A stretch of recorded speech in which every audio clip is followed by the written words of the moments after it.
She texted me while I was parked at a truck stop outside Albuquerque, New Mexico. My name is Andrew. I am 52 years old. For the past 28 years, I have been a long-haul trucker. I drive cross-country routes, sometimes gone for 2 weeks at a time. My wife is named Jessica. We have been married for 22 years. We have no children. She said she never wanted them, and I respected that. I spent most of our marriage on the road, working 12-hour days, sleeping in the cab, and sending money home every month. Jessica stayed in our house in Tucson, Arizona.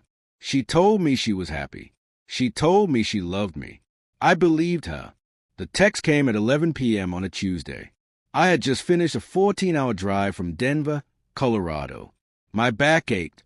My eyes burned. I was eating cold gas station fried chicken when my phone buzzed. The message read, "I found my soulmate here. I took everything because I deserve it." I stared at the screen for a long time. Read it once, twice, 3 times. I didn't understand. I called her. No answer. Called again. Nothing. I texted, asking what she meant. No reply. I sat there for an hour in my truck, trying to make sense of it. Jessica was at a yoga retreat in Sedona, Arizona.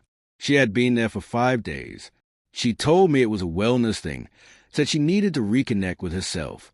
I didn't argue. I never did. I just worked. Then I opened my banking app, and my stomach dropped. The joint account was empty. $73,000. Gone. I checked savings. $32,000. Gone. Credit cards, maxed out, $15,000 in charges, all made in the last 3 days. I sat in the dark cab, staring at my phone, hands shaking. I didn't yell or cry. I just sat there. Then I texted her back. Sure, heal your soul with my money. She didn't respond. I called my buddy Vincent, another trucker I'd known for 15 years. He answered on the second ring. What's wrong? He asked. Jessica cleaned me out, I said. What? She emptied the accounts. Maxed the cards. She's at some yoga retreat in Sedona. Says she found her soulmate. Vincent was silent for a moment. Then he said, Do you have a lawyer? No. Get one. Tomorrow. Don't wait. I hung up. Didn't sleep that night. Just sat there staring at the dashboard, wondering where I went wrong. By morning, I knew one thing. Jessica had planned this. She didn't just wake up and decide to leave.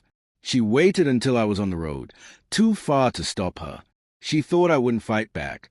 She was wrong. The sun rose over the desert, the sky glowing orange and pink. I watched through my windshield, thought about calling Jessica again, maybe begging her to explain, to tell me why. But I didn't. I started the truck and drove south. Fast. I had to get back to Tucson. I needed to see what was left. I needed to understand what she'd done. It took 6 hours. I didn't stop, didn't eat, just drove. When I pulled into our neighborhood, everything looked the same. The houses, the trees, the mailboxes. But everything had changed. I parked in the driveway, walked to the front door, and turned the key. The house was empty. Not just of her things, of everything. The couch, the TV, the dining table, the chairs, the lamps, all gone, even the curtains. I walked through the living room, my footsteps echoing on bare floors. The kitchen was stripped clean. Refrigerator gone. Microwave gone. Dishes, coffee maker, gone. Cabinets and drawers, empty. In the bedroom, the bed was gone. The dresser, the nightstands, gone. My clothes were piled in a corner, just a heap of shirts, jeans, and socks. I stood there staring at them, not understanding how it happened, how she moved so fast, how she took everything. The lawnmower was gone. The shelves were bare. Even the boxes of old photos were missing. I walked back into the house, stood in the middle of the empty living room, and looked around. It felt like I had never lived there at all, like the past 22 years had been wiped away. I pulled out my phone and called Vincent. I'm at the house, I said. She took everything. Everything. The furniture, the appliances, my tools, the photos, everything. Vincent was silent for a moment, then said, Get out of there. Go to a hotel. Call a lawyer. Do it now. Okay, Andrew, listen to me. You need to fight this. You need to fight her. She's counting on you to roll over. Don't give her that. I won't, I said, and hung up. I walked out of the house, locked the door, got into my truck, and drove to a motel on the east side of town. I checked in, sat on the edge of the bed. My phone buzzed. It was another text from Jessica. Don't try to contact me. My lawyer will be in touch. I stared at the message. Something inside me shifted. Not anger, not sadness, but something colder, harder. She thought she'd won. She had no idea what was coming. Jessica and I met when I was 24 and she was 23. I was working for a small trucking company in Tucson. She was a waitress at a diner where I stopped for coffee. Blonde hair, green eyes, a smile that caught me right away. We talked, and I asked her out. She said yes. We married 2 years later. I was 26. She was 25. It was a small ceremony, just family. My dad was there. My mom had passed 3 years earlier. Jessica's parents didn't like me. They thought I wasn't good enough for her, wanted her to marry someone with a degree and an office job, not a truck driver. But Jessica said she loved me, said she didn't care what they thought. I believed her. The first few years were good. I worked long hours. She worked part-time at a boutique. We bought a small 3-bedroom house in Tucson with a little backyard. I paid the mortgage, the bills, everything. After 5 years, Jessica stopped working. She said she wanted to focus on herself. She started yoga, joined a book club, went to spa days with friends. I didn't mind. I just wanted her to be happy. I spent more and more time on the road. The money was good, and the more I drove, the more we had. I thought I was building something for us, a future, a life. But Jessica was never satisfied. She always wanted more, a bigger house, a nicer car, lavish vacations. I worked harder, stayed away longer. She never complained or asked me to stay home. She just spent. Looking back, the signs were there, the little things I ignored. 3 years ago, she started going on retreats, yoga, meditation, wellness weekends. Said they helped her stay centered. I didn't question it. I just paid. 2 years ago, she stopped calling me while I was on the road. We used to talk every night for an hour. Then the calls got shorter. Then they stopped. She said she was busy, said she needed space. I let it go. Thought she was just going through something. Last year, she started spending more. New clothes, new furniture, new everything. I asked her once, and she snapped. Said I never appreciated her. Said I was never home. Said I didn't understand what she needed. I apologized. I always apologized. A few months ago, she said she was going to Sedona for a yoga retreat. Said it was important. Said she needed to reconnect with her true self. I said, okay. I was on a route to Seattle and wouldn't be home for another week anyway. She left that Friday, texted me when she arrived, said the retreat was beautiful and she felt at peace. I didn't hear from her again until Tuesday night. I spent the rest of the week trying to reach her. No calls answered. No text returned. I called the retreat center. They said she'd checked out 3 days earlier. I called her friends. None of them knew where she was. I called her parents. They hung up on me. I sat in the motel room, staring at the wall. I tried to make sense of what had happened, when she stopped loving me, when I stopped being enough. But the truth was, I probably never was. Jessica always wanted more money, more things, more attention, more everything. And I gave her all I could. I worked myself into the ground trying to make her happy. I drove thousands of miles, slept at truck stops, ate cold food. I missed holidays, birthdays, everything.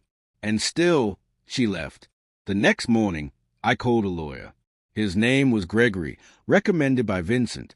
I told him everything. The empty house, the bank account, the text message. Gregory listened quietly, without interruption. When I finished, he said, "Come to my office this afternoon. Bring every document you have, bank statements, credit card records, mortgage papers, everything."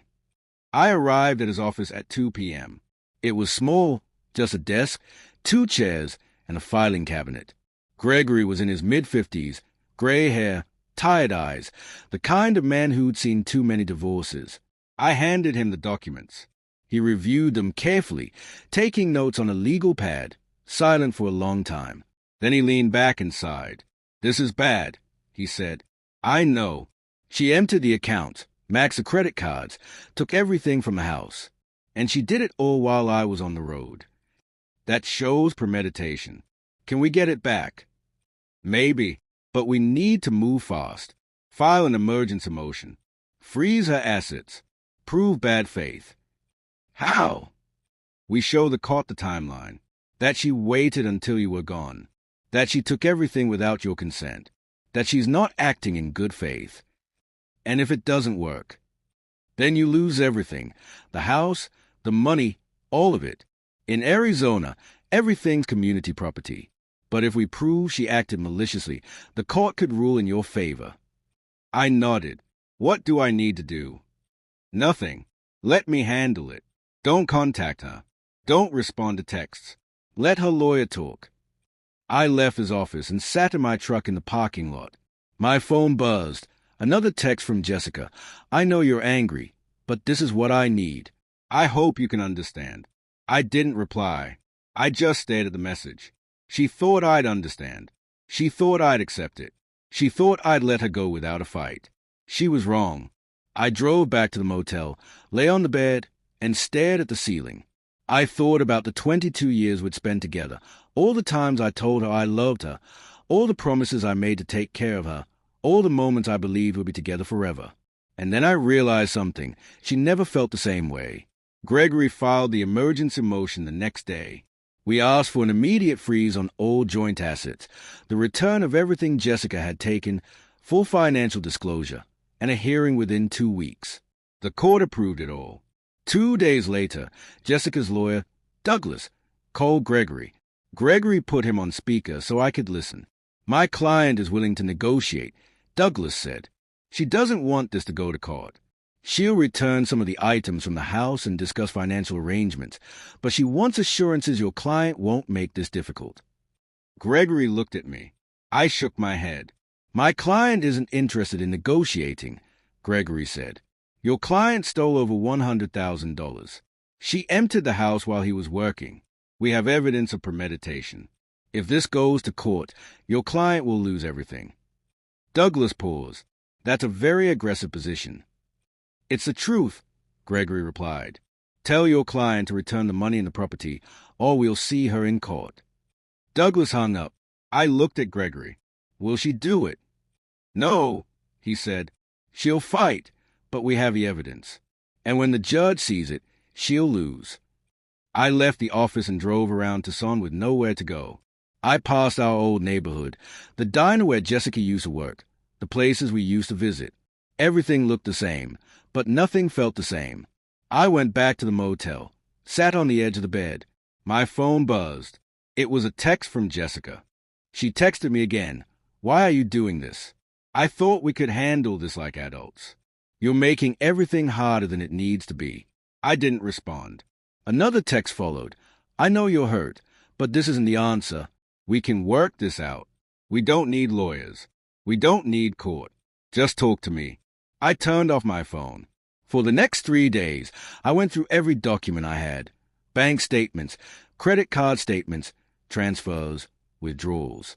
I listed every charge Jessica made over the past year. That's when I found it. 6 months ago, she started making regular payments to a man named Trevor, $500 a month, every month for half a year. I looked him up. Trevor was a yoga instructor in Sedona, running retreats. His face was on the website. Handsome, tanned, long hair, the kind who called himself a spiritual guide. I called Gregory. I found something. "What is it?" "She's been paying a yoga instructor named Trevor, $500 a month for 6 months. Gregory paused. Then he said, "That's it. That's what we need. She was having an affair. She's been planning this for months.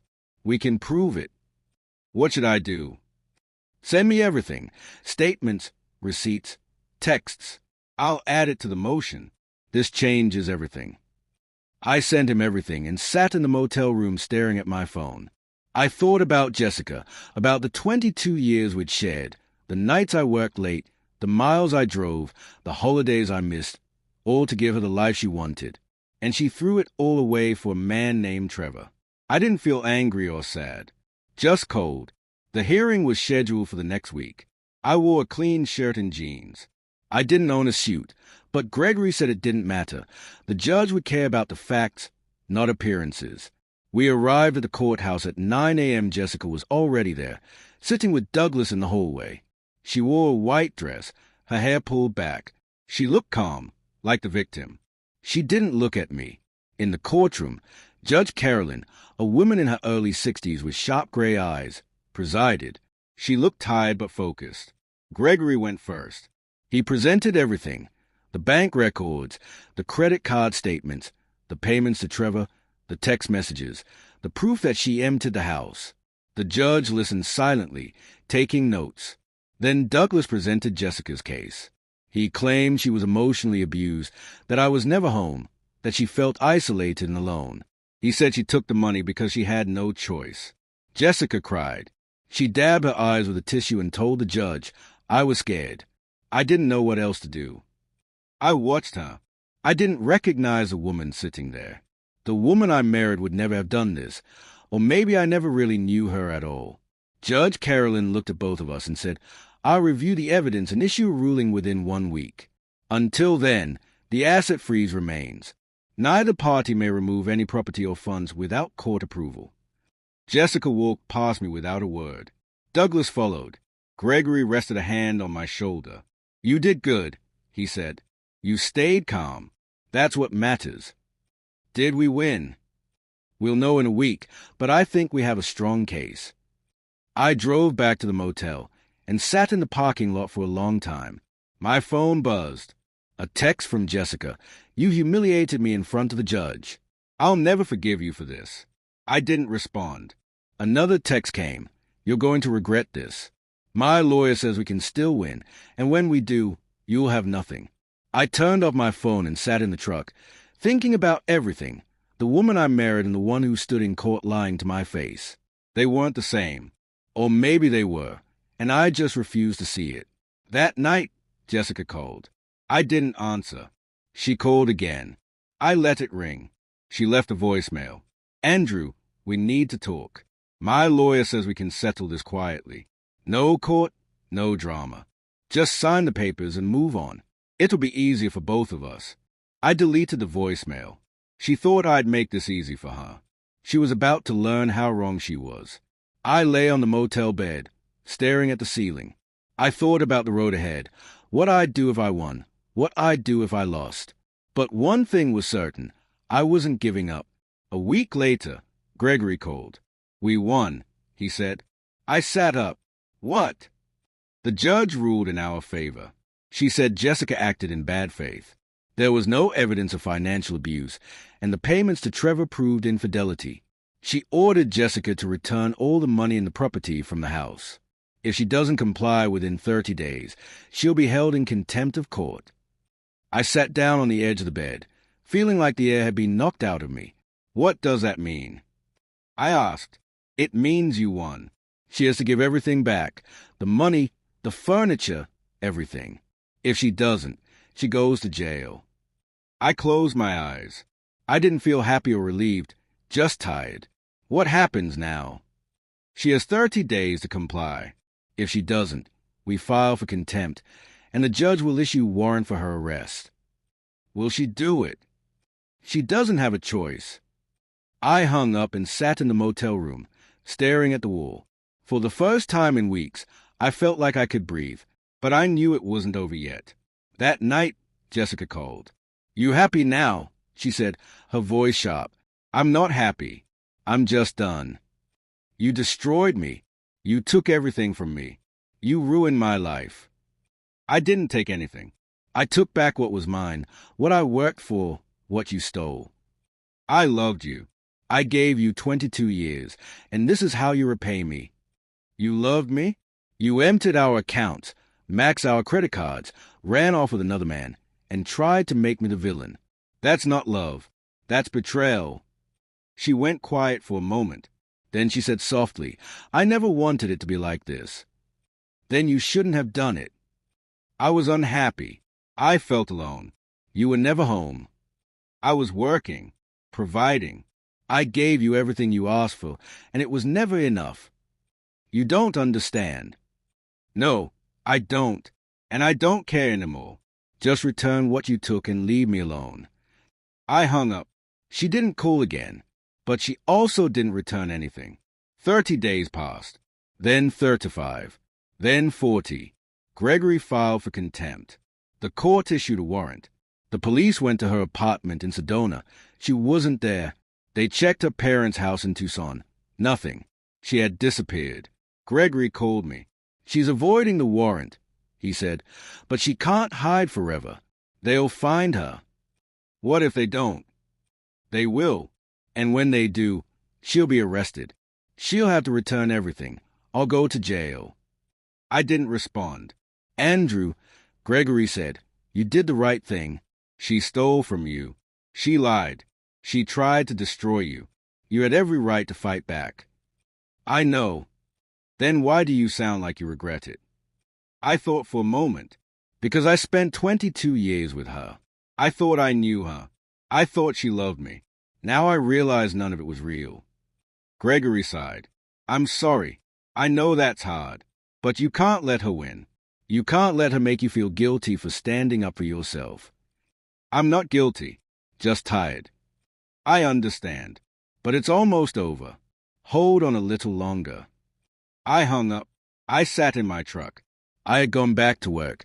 I needed the money, and I needed the distraction. I took a route from Tucson to Salt Lake City, then from Salt Lake City to Boise, and from Boise to Portland. I drove. I worked. I slept. I tried not to think about Jessica, but she was always there in the back of my mind, a constant reminder of everything I'd lost. 2 months after the warrant was issued, the police found her. She was living with Trevor in a small house outside Sedona. They arrested her. She spent one night in jail. Then she called Douglas. He posted bail. The next day, Gregory called me. She had been arrested. She made bail. But now, she was scared. Douglas called me. He said she wanted to settle. What did she want? She would return the furniture. She would return half the money. She wanted to keep the rest. She said she needed it to start over. No, Andrew. No. She took everything. She lied. She tried to destroy me. I wanted it all back. Every dollar, every piece of furniture, everything. Gregory was silent for a moment. Then he said, Okay, I will tell Douglas. 3 days later, Jessica's lawyer called again. He said she would return everything, all the money, all the furniture, all the property. She just needed time. Gregory said she had 1 week. She did it in 5 days. A moving truck arrived at the Tucson house. 2 men unloaded everything. The furniture, the dishes, the pictures, even boxes of old photos. They put everything back where it belonged. I walked through the house, room by room. It was as if she had never left. But it felt different. Empty. Not because of the furniture, but because of what was missing. The trust, the love, the life we had built together. It was all gone. The money came back 3 days later. All of it. $15,000. Transferred back into the joint account. Gregory had it moved into an account in my name only. I sat in the empty house. I looked around. The couch was back. The television was back. The dining table was back. Everything was back. But nothing felt right. I walked into the bedroom. I looked at the bed and remembered all the nights Jessica and I had slept there. All the mornings we woke up together. All the times I thought we were happy. Then I realized something. I was never happy. I was just comfortable. Just used to it. Just going through the motions. And so was she. I went to the kitchen. Opened the refrigerator. It was empty. I hadn't bought groceries. I hadn't cooked a meal. I hadn't lived here since she left. I closed the door. I sat at the dining table and stared at the wall. My phone rang. It was Vincent. How are you doing? He asked. I don't know. Did she return everything? Yes. So you won. I guess. But I don't sound happy. I'm not. I just feel empty. Vincent was quiet for a moment. Then he said, That is normal. You just went through hell. Give yourself time. How much time? As much as you need. We talked for a while longer. Then I hung up. I sat at the table, thinking about what Vincent said. But I didn't want time. I wanted to move forward, rebuild, forget. But I didn't know how. The next few weeks, I went through the house, throwing out anything that reminded me of Jessica. Her clothes, her books, her yoga mats, her meditation cushions. All of it. I repainted the bedroom, rearranged the furniture, bought new sheets, new towels, new everything. I was trying to erase her, to make the house mine again. But it didn't work. She was still there, in every corner, every room, every memory. I realized something. I couldn't stay here. Not in this house, not in this city, not in this life. I needed to start over. I called a realtor and put the house on the market. It sold in 2 weeks. I took the money and bought a small cabin outside Flagstaff, Arizona. Nothing fancy. 2 bedrooms, a kitchen, and a porch with a view of the mountains. Quiet. Mine. I kept working, driving, but took fewer routes. Stayed closer to home. Spent more time in the cabin. Learned to cook. Learned to fix things around the house. Learned to be alone without feeling lonely. Vincent visited a few times. We sat on the porch, drinking beer, watching the sunset over the mountains. He didn't ask about Jessica. Didn't ask if I was okay. He just sat with me, and that was enough. About 6 months after the divorce, I ran into someone I used to know, Carolyn. We went to high school together. She was a nurse in Flagstaff. She was divorced too, 2 kids in college. We talked for a while. She gave me her number and said I should call sometime. I did. We went to dinner. Nothing fancy, just a dine off the highway. We talked for hours about work, about life, about what we lost, and about what we were trying to build. She did not ask about Jessica. She did not pity me. She just listened. And when I finished talking, she shared her story about her ex-husband, about the lies, about the pain. We understood each other. We started seeing each other regularly. Not as a couple. Not yet. Just 2 people trying to figure out how to trust again. It was slow, careful, but it was real. One night, we sat on the porch of my cabin. She looked at me and said, "Do you ever regret it?" Fighting back, I thought about it. No. I regret believing her for so long. I regret ignoring the signs. But I do not regret standing up for myself. She nodded. Good. You should not. What about you? Do you regret your divorce? No. I regret staying as long as I did, but I do not regret leaving. We sat in silence for a while. Then she said, "You know what I learned?" What? That you cannot make someone love you. You cannot make them stay. All you can do is decide what you are willing to accept and live with that decision. I looked at her. Is that what you are doing? Deciding what you are willing to accept. She smiled. I am trying. Me too. We kept seeing each other. Slowly, things between us grew into something more. Not a replacement for what I lost, but something new, something honest. I never heard from Jessica again after she returned everything. I learned through mutual friends that she and Trevor broke up about 3 months after the divorce. Apparently, he found out she had been lying to him too. She told him she had money. She said she would invest in his yoga business. She promised they would build a life together. All lies. When he discovered the truth, he kicked her out. She moved back to Tucson, got a job at a boutique, and lived with her parents again. I did not feel sorry for her. I did not feel anything. She made her choices. She lived with the consequences. And so did I. I spent the next year rebuilding my life. I worked. I spent time with Carolyn. I fixed up the cabin and made it a home. For the first time in a long time, I felt like myself again.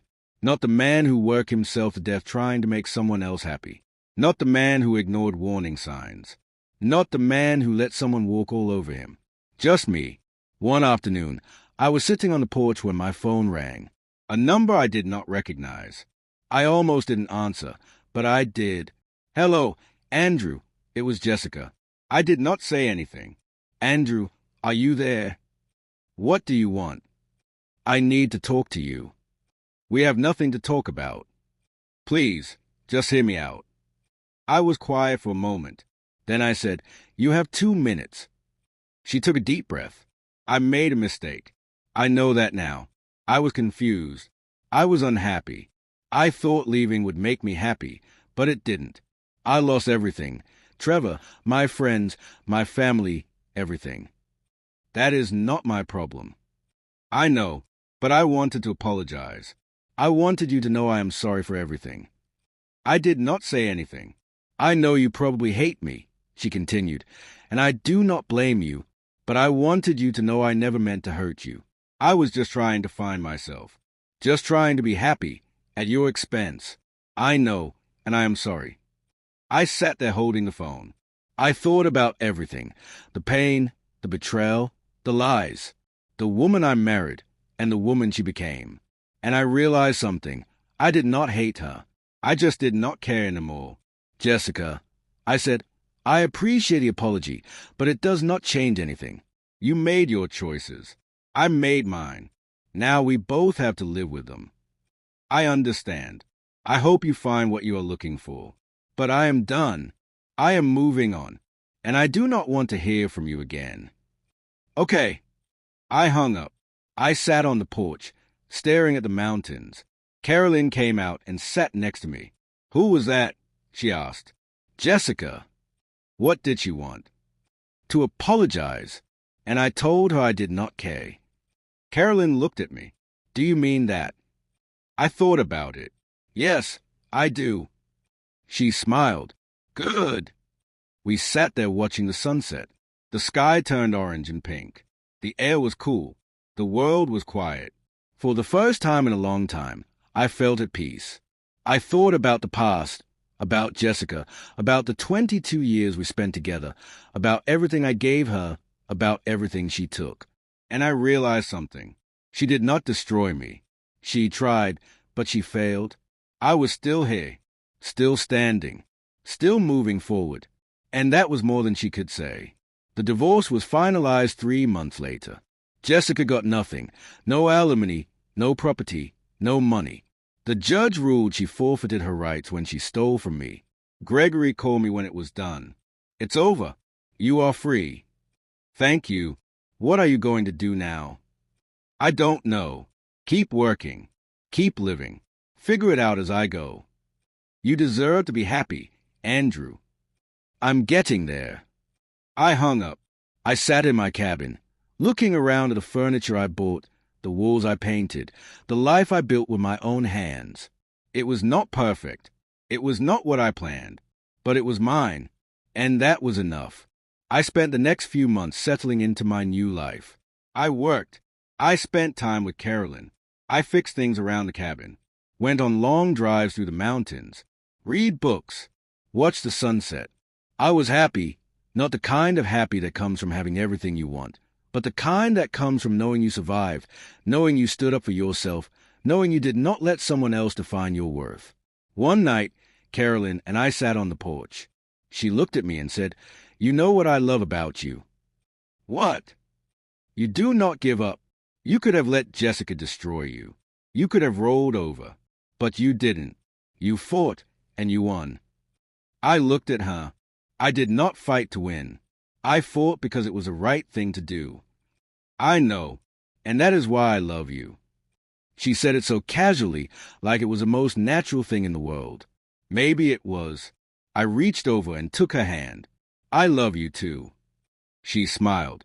We sat holding hands, watching the stars come out. I thought about Jessica, about everything that had happened, everything I lost, everything I gained. And I realized something. Jessica was never my soulmate. She was never the person I was meant to be with.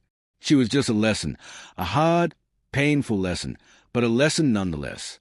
Now I had moved on. I had found someone who appreciated me, understood me, loved me for who I was, not for what I could give her, but for who I was. And that was everything. 2 years after the divorce, I got a call from Gregory. "Andrew, I have some news." "What?" "Jessica is being sued by Trevor." I sat up. "What happened?" "Apparently, she took out a loan in his name, $50,000. She told him it was for a business they were starting together, a yoga studio. He signed the papers. She took the money and disappeared. When did this happen? About a year ago. He just found out. He filed a lawsuit. He's asking for the money back, plus damages, plus legal fees. I did not say anything. I thought you'd want to know, Gregory said. Why? Because it proves you were right. She's a thief. She did it to you, and now she did it to him. You were not wrong to fight back. You were protecting yourself. I hung up. I sat on the porch of my cabin, staring at the mountains. I did not feel happy for what happened to Trevor. I did not feel vindicated. I just felt tired. 2 days later, Jessica called. I almost didn't answer, but I did. Andrew, she said, her voice shaky. I need help. What do you want? Trevor is suing me. He says I stole from him. But I didn't. I took that money for us, for the business. It wasn't my fault it didn't work out. I need a lawyer. I can't afford one. I thought maybe you could help me, just this once. I laughed, not kindly. You want me to help you after what you did to me. That was different. I was confused. I made mistakes. But this isn't fair. Trevor is lying. He's trying to destroy me. Sounds familiar. Andrew, please. I have no one else. That is not my problem. I gave you 22 years. Does that mean nothing to you? You threw those years away. Not me. You made your choices. Now you live with them. I hung up. She called again. I did not answer. She left a voicemail. I deleted it without listening. 6 months later, I heard she lost a lawsuit. Trevor won. I stopped. I am sorry for everything. I know I already told you that, but I mean it. I really am sorry. I looked at her. I saw the woman I married, the woman I loved, the woman who destroyed me, and I felt nothing. I know, I said, but it does not matter anymore. She nodded. I understand. I got in my truck and drove away. I did not look back. That was the last time I saw her. I heard later that she moved to Phoenix. She got a better job. She was trying to start over. I hope she succeeded. Not for her sake, but because I did not want to think about her anymore. I wanted to move on completely, and I had. The rest of my life unfolded the way it was supposed to. Carolyn and I built a life together. We traveled. We spent time with her kids. We bought a bigger cabin. We made memories. I kept working. I kept driving, but I took fewer long routes. I stayed closer to home. I spent more time with the people I loved. And I was happy, not because I won, not because Jessica lost, but because I learned. I learned that trust is fragile, that love is not guaranteed, that sometimes the people you think you know best are the ones who hurt you the most. But I also learned that I am strong, that I can survive, that I can rebuild, and that is worth more than anything Jessica ever gave me. I stood on the porch of my cabin, looking out at the mountains. The sun was setting. The sky was orange and gold. Carolyn was inside, humming softly as she made dinner, a sound I had grown to love. I thought about Jessica, the woman I married, the woman who destroyed everything we built, the woman who tried to destroy me. And I realized something. She did not win. She thought she could take everything. She thought she could walk away clean. She thought I would just roll over. But I did not. I fought back. I stood up for myself. I took back what was mine. In the end, she lost everything. Not because I destroyed her, but because she destroyed herself. She lied. She stole. She manipulated. Eventually, it all caught up to her. Trevor sued her and won. The court ruled against her. Her parents disowned her. Her friends abandoned her. She declared bankruptcy and lost everything. She worked minimum wage jobs in Tucson and Phoenix, lived in one-bedroom apartments, struggled to pay her bills. She had nothing, no money, no property, no future. And I had moved on. I had a cabin in the mountains. I had a job I was good at. I had a wife who cared about me. I had a life that was mine, built with my own hands. Jessica tried to take that from me. She tried to break me. She tried to make me believe I was worthless. But she failed. I was stronger than she thought. I was smarter than she thought. And when she pushed me, I pushed back harder, not for revenge, not to hurt her, but to protect myself and to stand up for what was right, to prove I would not be a victim. And in the end, I won, not by destroying her, but by refusing to let her destroy me. Carolyn stepped onto the porch and handed me a beer. She stood next to me, looking at the sunset. "Beautiful," she said. "Yeah." "What are you thinking about?" "Nothing important." She did not believe me, but she did not push. She just stood there, her hand in mine, watching the sun disappear behind the mountains. I squeezed her hand. I thought about the past, everything I lost, everything I gained. And I realized something. Jessica thought she was my soulmate. She thought we were meant to be together forever. She thought leaving me would set her free. But she was wrong. She was never my soulmate. She was just a lesson, a hard, painful lesson, but a lesson nonetheless. She taught me that trust is fragile, that love is not enough, that sometimes the people you think you know best are the ones who hurt you the most. But she also taught me something else, that I am stronger than I thought, that I can survive, that I can rebuild. And that is worth more than anything she ever gave me. Jessica paid the price for her betrayal in every way possible. She lost her money when the court ruled against her. She lost her home when I sold the house. She lost her reputation when Trevor sued her for fraud. She lost her family when her parents refused to support her. She lost her dignity when she declared bankruptcy. She spent years moving from city to city, trying to outrun the consequences of her actions. She became a cautionary tale among old friends, a woman who had a good husband, a comfortable life, and threw it all away for a fantasy that never existed. Every choice she made led her further into isolation and hardship. And me? I learned that the best revenge is not revenge at all. It is simply moving on, rebuilding, and refusing to let someone else define your worth. I learned that the road ahead is always longer than the road behind. I learned that trust, once broken, can be rebuilt with the right person. I learned that love is not about grand gestures or perfect moments, but about showing up every day and choosing each other. And most importantly, I learned that sometimes losing everything is the only way to figure out what truly matters.